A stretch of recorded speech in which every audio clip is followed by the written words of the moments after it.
ভারতের বিপক্ষে 3 match টি-20 series খেলতে মঙ্গলবার দুপুরে ঢাকা ছেড়েছেন বাংলাদেশ দল।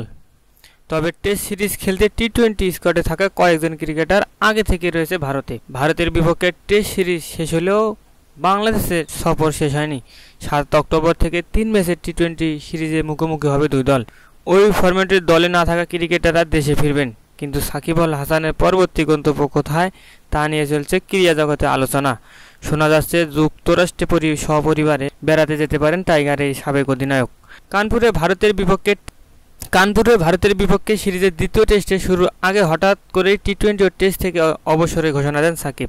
তিনি জানান, টি-20 বিশ্বকাপে এই ফরম্যাটের শেষ ম্যাচ খেলেছেন তিনি। বাংলাদেশের ক্রিকেট ইতিহাসের সেরা ক্রিকেটার সাকিব আল হাসান। পুরো ক্যারিয়ারে বাংলাদেশ দলকে বহুবার সাফল্য এনে দিয়েছেন সাকিব। ব্যাটে বলে, মাঠে, ফিল্ডিংয়ে হোক বা যেভাবেই হোক দলে অবদান রাখার মাধ্যমেই এগিয়েছে সাকিবের ক্যারিয়ার।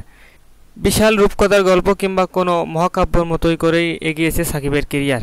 সাকিবের সাথে একটু একটু করে এগিয়েছে বাংলাদেশ ক্রিকেট। দেশের ক্রিকেটের সবচেয়ে বড় অধ্যায় অবশেষে শেষ পৃষ্ঠায় চলে এসেছে। টেস্ট ও টি-20 থেকে অবসরের ঘোষণা দিয়েছে সাকিব।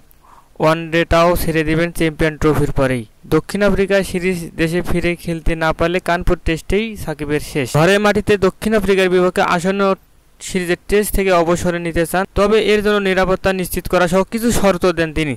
এখন পর্যন্ত সেই শর্ত পূরণ হওয়ার কোনো সম্ভাবনাই নেই, ফলে কানপুর টেস্টেই হতে পারে সাকিবের লাল বলের শেষ ম্যাচ।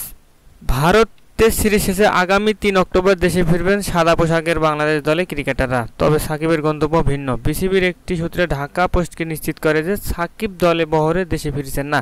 তাহলে টাইগার অলরাউন্ডার পরবর্তী গন্তব্য কোথায় তা জানা গেছে। সাকিবের পরবর্তী গন্তব্য আমেরিকা, সেখানে সাকিবকে যেতে হবে সপরিবারে।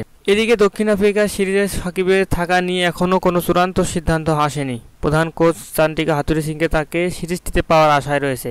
এটাই কানপুর সাকিবের শেষ টেস্ট ম্যাচ কিনা এ ব্যাপারে আমি কিছু জানি না। আমি যতটুকু জানি সে দক্ষিণ আফ্রিকার সিরিজটা খেলছে। দক্ষিণ আফ্রিকার বিপক্ষে সাকিব তার শেষ টেস্ট খেলার কথা বলায় আমরা অবাক হয়েছি। আর আপনি তো সাকিবের মতো একই বিকল্প খুঁজে পাবেন না। 2 ম্যাচ টেস্ট সিরিজ খেলতে 16 অক্টোবর ঢাকায় আসবে দক্ষিণ আফ্রিকা।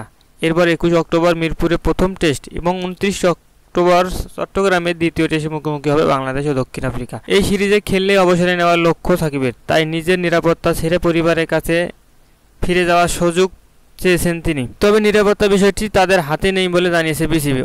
অন্যদিকে সাকিবের দাবির প্রেক্ষিতে তাকে পাল্টা শর্ত দিয়েছেন যুব ও ক্রীড়া উপদেষ্টা আসিফ মাহমুদ। তিনি বলেন, ক্রিকেটার হিসেবে তাকে যতটুকু নিরাপত্তা দেওয়ার দরকার ততটুকুই আমরা দেব। তবে রাজনৈতিক পরিচয়ের কারণে জনগণের মধ্যে যদি ক্ষোভ থাকে তাহলে সেটা আমাকে রিভিউ কমাতে হবে আমার কথা দিয়েই। আমার মনে হয় সাকিব নিজের জায়গা পরিষ্কার করা প্রয়োজন। রাজনৈতিক জায়গা থেকে তার যে রাজনৈতিক অবস্থান তা নিয়ে কথা বলা প্রয়োজন। অলরেডি যা মাশরাফি মুর্তজা বলেছেন।